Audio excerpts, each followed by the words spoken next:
My name is Cam Whitnall, I'm a Nikon creator and I specialise in wildlife photography.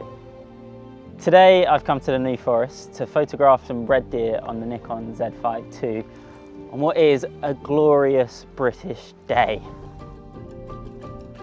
First of all, I'd scope the area just to get an idea of what I'm going into.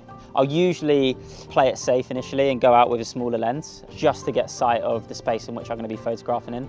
I settle on my 135 Plena because I feel like it's the perfect distance between far and close, and I can just work around that. And then when I've got a better understanding of the wildlife that I'm about to photograph, that's when I'll change the lenses. Usually I will settle for the 400 or the 70 to 200.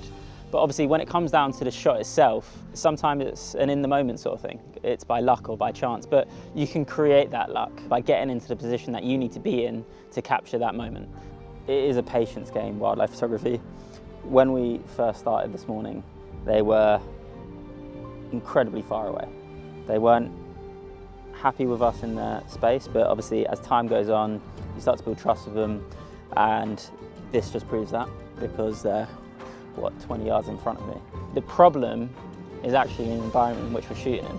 A day like today where you've got this fine drizzle, it's super flat out, but that's the challenge, and adapting to the environment in which you're in quick and having the right kit that you can trust and you can back to be able to get those images. My primary camera that I use is the Nikon Z9, but looking at the environment that we're going to be shooting in today, I felt it was probably right to use the Nikon Z5II. It's lightweight, and I knew that photographing red deer, I'm gonna need a slightly longer lens. But also it has very similar features. The animal eye autofocus, the continuous shutter, which are like two of the main things that I need to be able to capture wildlife. The Nikon imaging cloud is key for any photographer, I actually think, purely in the sense that if you're out on a shoot, at least from there with the Wi-Fi, you can upload it straight to the cloud and it's safe, secure.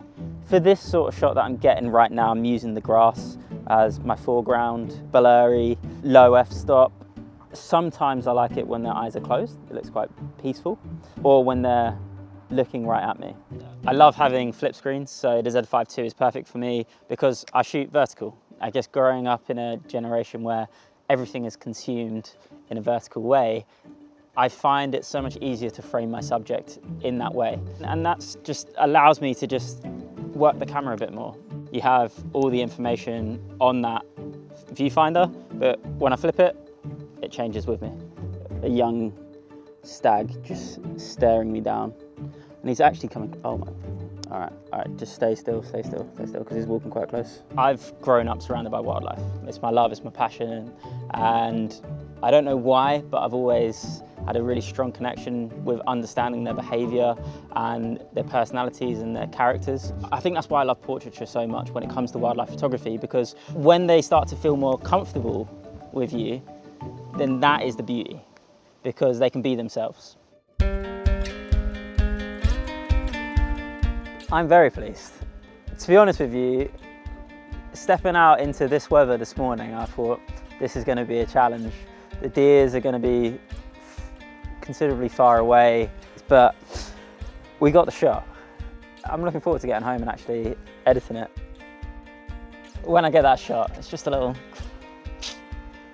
After taking the image, I do have my own specific styles that I can just copy and paste on, which I use for all of my photography, but I'll do some slight tweaks and enhancements, and it depends on that image.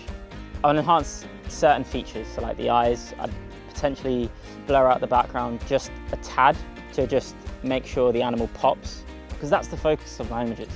It also comes down for me to that spark, and it's just that moment, like when you know, you know. When it comes to photographing wildlife, some really simple tips and bits of advice. Eye level is a major one for me. Always have respect for the subject that you're going to be photographing. You're in their environment, in their home, so have that respect for them. Patience is a big one, because you could be out there for hours, but it's all worth it for that photo.